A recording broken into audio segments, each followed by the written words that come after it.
You were not born nice. You were trained to be nice. The world did not ask who you wanted to become, it told you. It handed you a script the moment you could understand words. Be agreeable. Be polite. Don't make people uncomfortable. Don't upset anyone. Be the good one. And you obeyed because you believed obedience was the entry fee to belonging. You did not realize the trap. You assumed the system was honest, that effort leads to respect, that kindness generates loyalty, that patience is admired. Yet as you grew older, the results betrayed the promise. You became easier to be around, but harder to notice. You carried burdens no one thanked you for. You offered help no one reciprocated. You gave softness to a world that rewarded sharpness. At some point, you began to feel something strange, an ache with no language. You couldn't explain it, but you felt smaller than you should be. You felt like there was something inside you that never woke up. You couldn't point to a single event, it was a quiet accumulation. The cost of being good was becoming invisible. No one told you there's a difference between kindness and niceness. Kindness is a choice. Niceness is a habit. Kindness is strength under control. Niceness is fear disguised as virtue. Kindness is offered from abundance. Niceness is deployed from insecurity. You didn't act kindly because you saw value in people. You acted nicely because you feared the consequences of not doing so. People sensed it. They always do. Humans read intent before language. They can tell when a smile is genuine or when it is a shield. They can feel when a man stands on solid ground or when he is performing for safety. They can see the difference between calm confidence and suppressed chaos. And once they sense you are performing, they stop respecting you. They don't attack you, they ignore you. And invisibility is far more lethal than conflict. Niceness does not inspire trust. It inspires suspicion. Everyone knows no one is that agreeable without motivation. Niceness hides something: resentment, insecurity, loneliness, the desperate need to be chosen. People don't admire niceness, they exploit it. They see a man who cannot say no, and they treat him accordingly. The nice man becomes the substitute, the backup option, the emotional landfill, the one who absorbs what others refuse to carry. Over time, something inside you began to erode. You stopped noticing when it happened, but you felt the effects. You silenced opinions. You swallowed instincts. You smiled when you wanted to speak. You apologized for moments that did not require apology. You backed away from opportunities because someone else might want them more. You became agreeable not out of morality, but out of fear. Fear of disapproval, fear of rejection, fear of being seen as selfish. Bit by bit, your edges disappeared. Masculinity is defined by edges, boundaries, standards, direction, refusal. Niceness removes them. It smooths you out until there's nothing left to grip, nothing that demands respect, nothing that announces presence. A man without edges is not safe. He is empty. People lean on him because he never pushes back. They confide in him because he never contradicts. They keep him around because he never threatens. He becomes useful, but never valued. You thought being nice made you a good man. It didn't. It made you predictable. Predictability is not respect. It is convenience. You weren't chosen, you were available. You weren't trusted, you were tolerated. You weren't respected, you were ignored. The world did not misunderstand you. It understood you perfectly and treated you accordingly. Somewhere along the way, a fracture appeared. A moment where you questioned everything you were taught. You saw people with less morality, less effort, and less sacrifice receiving what you were promised. You watched confident men bend reality. You watched selfish men retain their dignity.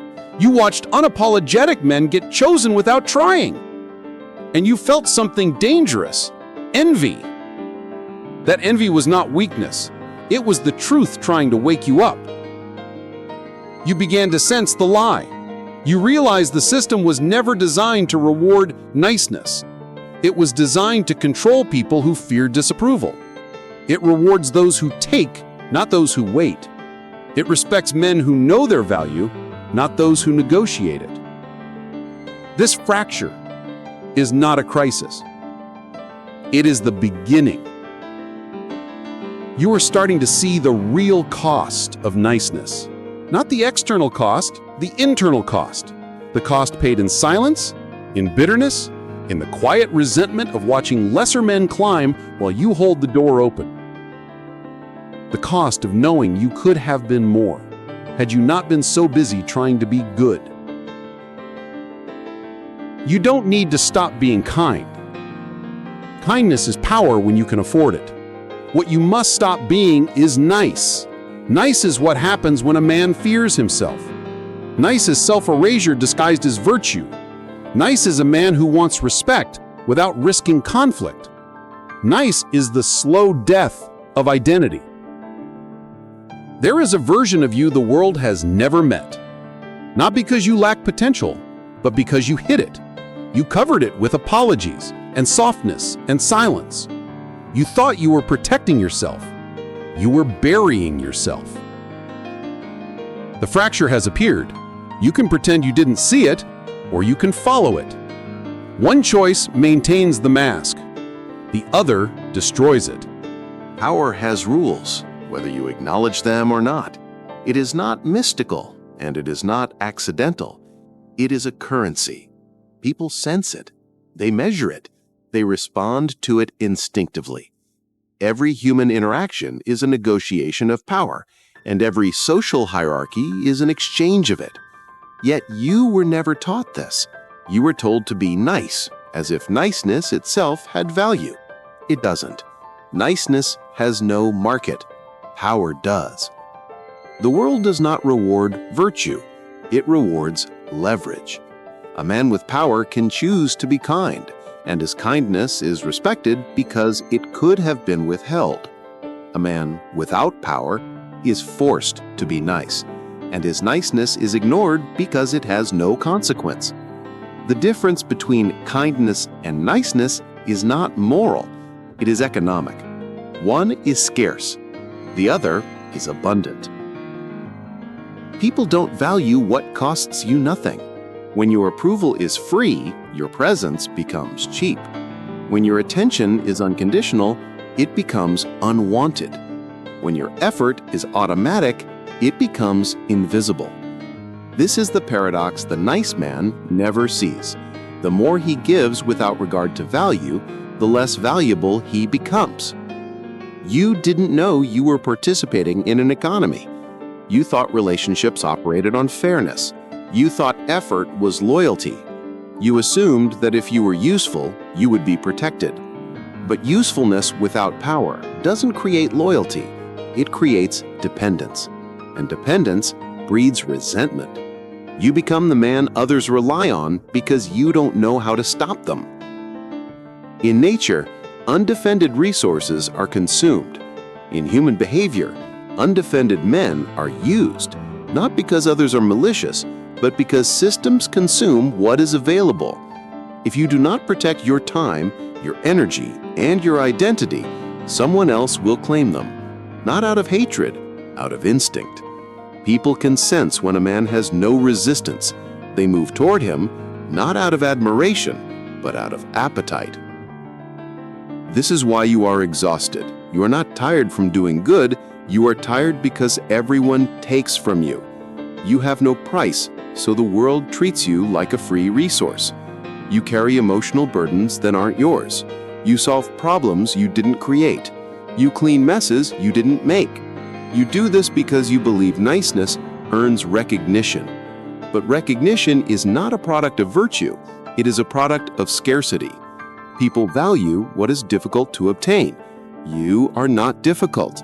You are available. Think of the men you respect. They are not the most agreeable. They are not the easiest to be around.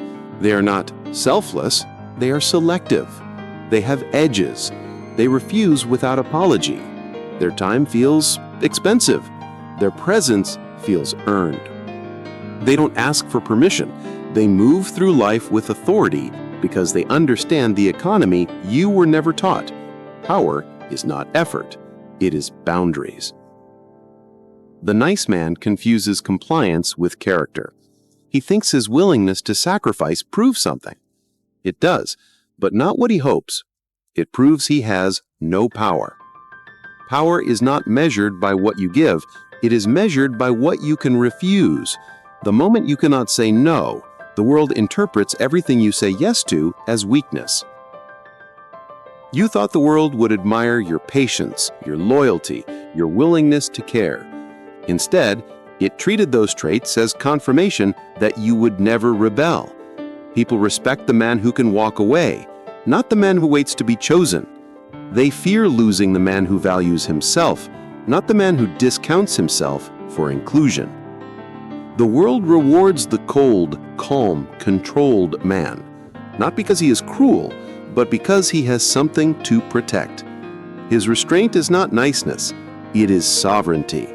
He does not bend his spine to avoid tension. He doesn't explain himself to justify existence.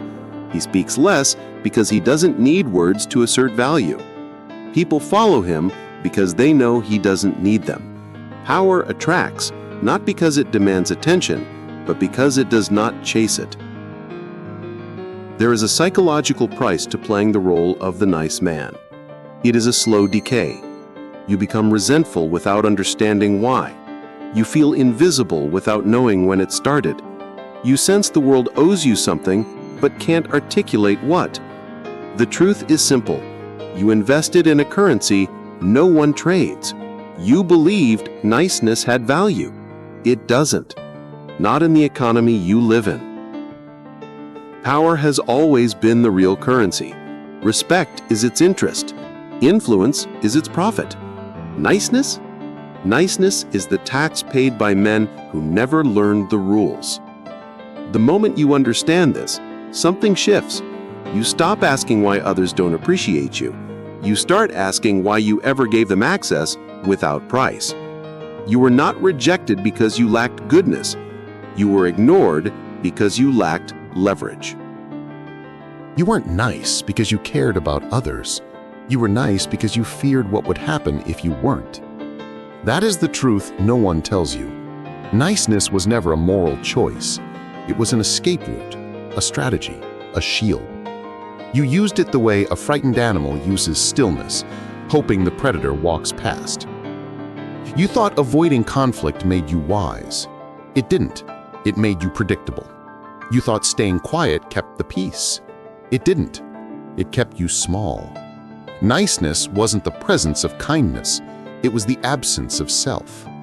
Every time you smiled through discomfort, every time you swallowed a thought, every time you performed civility instead of expressing truth, you sent the same message.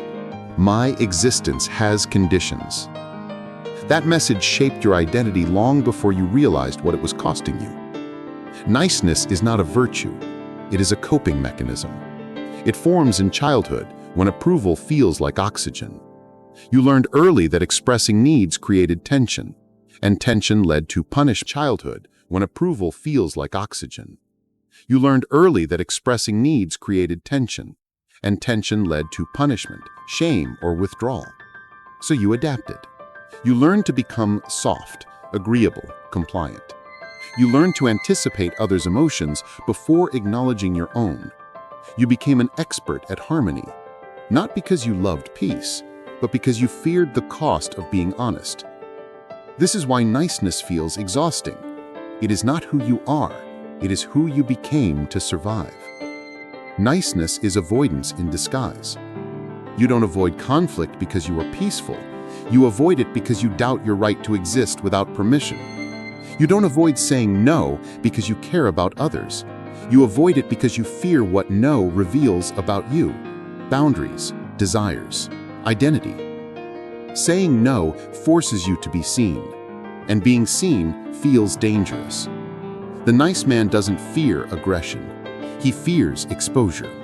He fears the moment someone discovers he has opinions, wants, anger, ambition. He fears the possibility that someone might reject him not for what he did, but for who he is. Niceness becomes a mask that hides the true self. But a mask has a consequence. No one can love the man behind it. They can only interact with the performance. This is why your relationships feel unfulfilling. You think people don't appreciate you, but the truth is darker. They don't know you. You've never allowed them to. You gave them the mask and kept the man hidden. You ensured they fell in love with a version of you that wasn't real. And when they treated you like a utility, you mistook that for betrayal. It wasn't betrayal. It was alignment. They responded to the role you chose. Niceness creates a silent contract. You give, expecting something in return. Recognition, loyalty, affection. But you never verbalize what you want. You assume people will understand your sacrifice and reward it. They won't. Unspoken expectations always become resentment. You didn't give freely. You invested emotionally and expected interest. You believed effort guaranteed outcomes. It doesn't. Nice men become bitter because they believe they are owed something for their restraint. They think the world should compensate them for all the times they suppressed their truth. But the world doesn't pay for what it didn't ask for. The world respects only what it fears losing. The core of niceness is dependency. You rely on external validation to feel safe. You avoid displeasure because displeasure feels like exile. You tell yourself you are kind because being honest feels selfish. You confuse boundaries with cruelty. You treat your needs like burdens. You call your silence maturity. But silence is not maturity. Silence is self-abandonment. At some point, every nice man faces a moment of clarity, a realization that the enemy is not the world.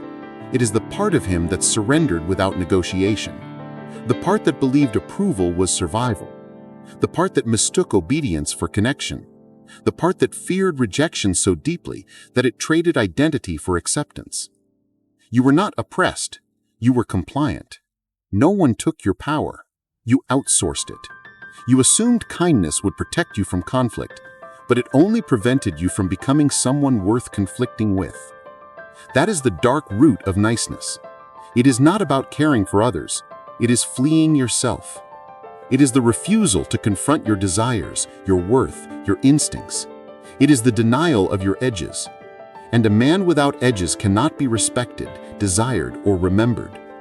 You have lived as a ghost in your own life, present but not seen, helpful but not valued, available but not chosen. This chapter ends with a truth you can no longer avoid. You were not nice by nature. You were nice by fear. And fear is not virtue.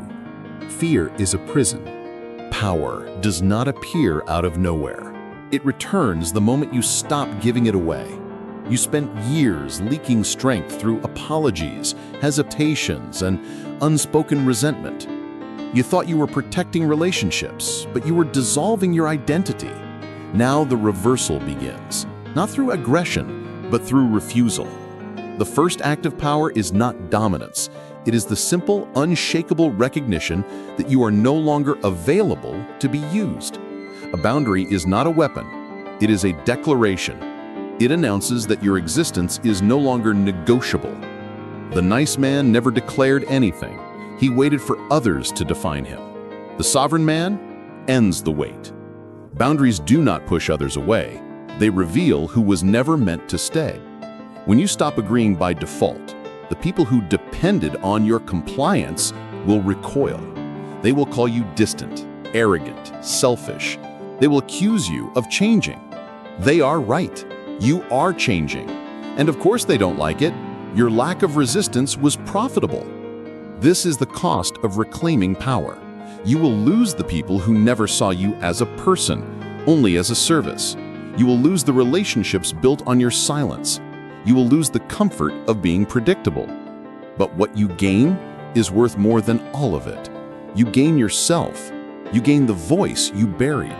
You gain the edges you allowed others to sand down. You begin to feel something unfamiliar. Weight. Men with power have weight. Their presence alters environments, not because they demand attention, but because they do not fear losing it. The nice man was weightless. easy to move, easy to reshape, easy to ignore. When you reclaim power, people feel you even before you speak. Your silence is no longer submission, it becomes tension. Power is calm, not because it lacks emotion, but because it lacks dependency. A powerless man reacts to everything outside him. A powerful man moves from within. He does not chase outcomes, he decides them. His calm threatens those who need chaos to control him. His refusal to explain himself confuses those who fed on his insecurity. His composure is not politeness, it is sovereignty. As your power returns, something else rises with it: self-respect. Not the counterfeit version handed out through compliments and approval, but the internal recognition that you no longer betray yourself to maintain peace. Self-respect is created in the moments you refuse to abandon your standards. It is built every time you say no without apology. Every refusal becomes confirmation that you exist on your own terms. This creates a new reality. You are no longer guided by fear of rejection. You are guided by alignment. You stop asking what others want from you and start asking what version of yourself you refuse to sacrifice. The world notices. People respond differently. Some step back because they cannot use you anymore. Others step forward because they recognize value where scarcity finally exists. The nice man wanted acceptance more than identity. The sovereign man values identity more than acceptance. That shift changes the dynamics of every interaction. You no longer chase belonging. You become someone others want proximity to. Your presence is no longer a gift you give away. It is something earned. Reclaiming your power is not an event. It is a return. It is remembering the version of yourself that existed before fear, before compliance, before you believed your worth required negotiation. You are not becoming someone new. You are removing everything that made you forget who you were. The world will tell you this transformation is selfish. That is because they benefited from the man you used to be. They will call your boundaries aggression because your silence was their resource. They will label your self-respect arrogance because your insecurity once fed them. Do not flinch.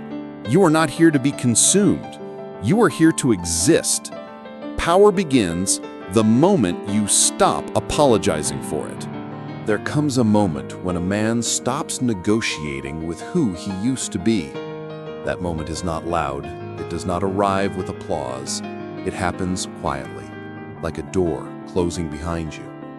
The nice man dies not in a dramatic explosion, but in a silent realization.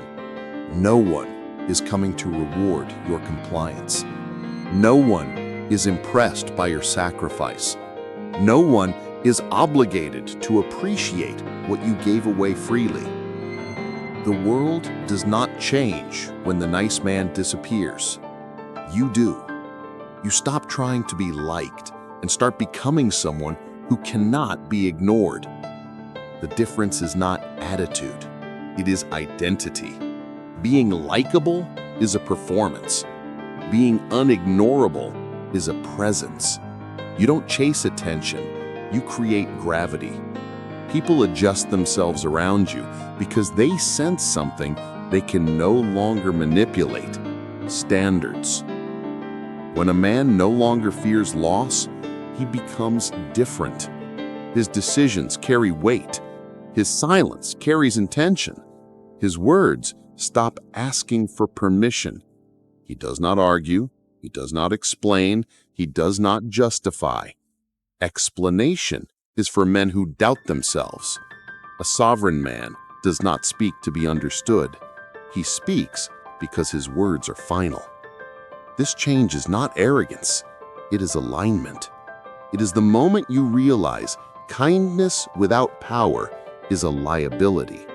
You begin to understand something the nice man never could. Influence does not come from proving your worth. It comes from remembering it. You stop giving people discounts they never earned. You stop chasing validation you didn't need.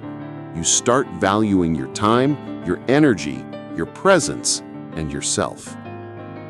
Once this shift occurs, something strange happens. People become more drawn to you, not because they love you, but because they cannot decode you. Niceness was predictable. Sovereignty is mysterious. You are no longer an open book. You become a locked vault. People want to be let in, not because they deserve access, but because access itself becomes valuable. The aura of a man who does not need others is powerful. Neediness suffocates attraction. Absence of need creates desire. When you are no longer emotionally dependent, your presence becomes a choice, not a request. People feel that difference. They sense when your world does not collapse without them. It forces them to rise to the level where you exist, or retreat entirely. The sovereign man does not chase, he selects. He does not wait for opportunities, he creates openings. His confidence is not loud, it is inevitable. He does not rush, he does not panic, he does not cling. He has replaced the desperation to be included with the certainty that he belongs wherever he stands. Niceness was an escape from responsibility. Sovereignty is the acceptance of it. You stop hiding parts of yourself to be acceptable. You stop shrinking to fit into spaces too small for your potential. You stop equating rejection with failure. Rejection is a filter. It removes those who are unprepared for who you are becoming. This is the part no one warns you about. Once you become sovereign, you cannot return to the man you were. The old identity becomes unwearable. Politeness feels fake. Apologies feel forced. Pleasing others feels insulting. You no longer move through life hoping not to offend. You move through life ensuring you never betray yourself again. Kindness remains, but it changes form. It is no longer reactive, compulsive, or apologetic. It becomes intentional, rare, selective, a gift given only to those who earn it. The sovereign man does not offer kindness to be liked. He offers it because he decides to. That decision is power. This chapter ends where the nice man never could, with ownership. You are not here to be agreeable. You are not here to be tolerated. You are not here to be chosen. You are here to exist without permission. That is the man who replaces the nice guy. Not louder, not harsher, not cruel, simply undeniable.